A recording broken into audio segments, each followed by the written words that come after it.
Dios le dio al pueblo judío dos formas de medir el tiempo. Uno de ellos es el calendario lunar, con el cual miden el tiempo natural, es decir, años, meses, días. Y la otra forma de medir el tiempo era a través de las temporadas de lluvia. Y esta última forma de medir el tiempo no tiene que ver con el tiempo natural y cronológico, sino con el tiempo profético, es decir, con los acontecimientos proféticos para la iglesia. Existe un acontecimiento profético antes del retorno de Cristo llamado la lluvia tardía.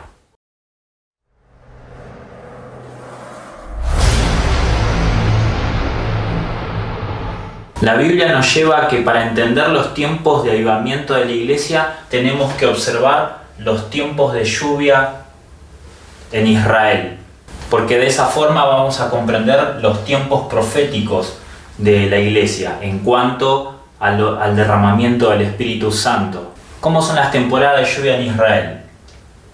Supongamos que este es un año en Palestina.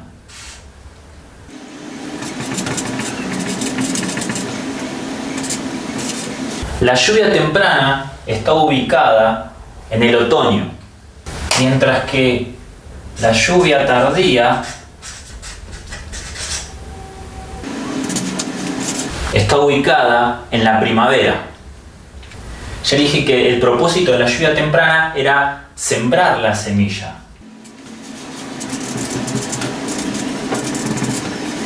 Y el propósito de la lluvia tardía era recoger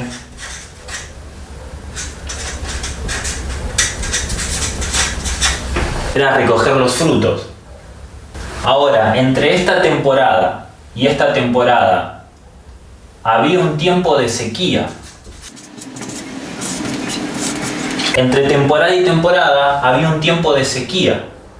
Ahora, si nosotros prestamos atención a las temporadas de lluvia en Palestina, vamos a ver una gran similitud en la historia del cristianismo.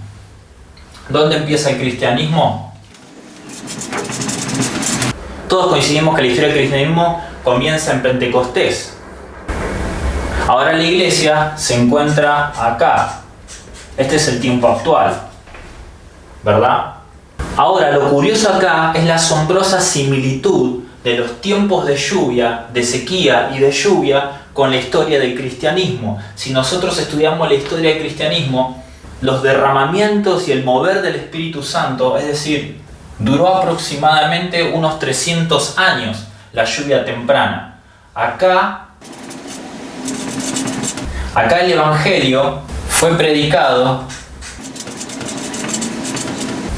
en un periodo de 300 años, gracias a este derramamiento del Espíritu Santo. Los apóstoles y después los discípulos de los apóstoles por varios siglos, el derramamiento del Espíritu Santo hizo que el Evangelio se predique en todas las naciones. Es decir, lo que pasó acá, se sembró la semilla.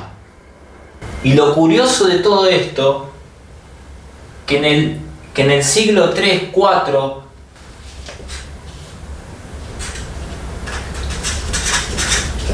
hasta el año 1500 aproximadamente, estamos hablando de números aproximados, hay un tiempo de sequía espiritual igual que acá en la iglesia. Estamos hablando de la iglesia, que los historiadores y los teólogos le llaman tiempo de el tiempo de oscurantismo, donde en la iglesia entró la idolatría. Roma y el catolicismo comenzaron a predominar, de tal manera que se fue apagando esa fe del principio.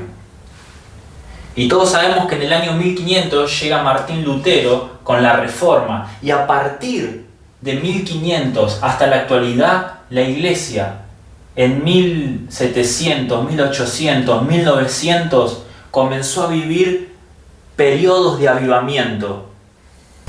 Y recuerden que los avivamientos de la lluvia tardía es para recoger los frutos.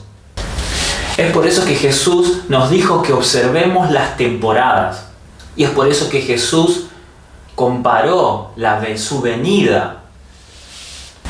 Si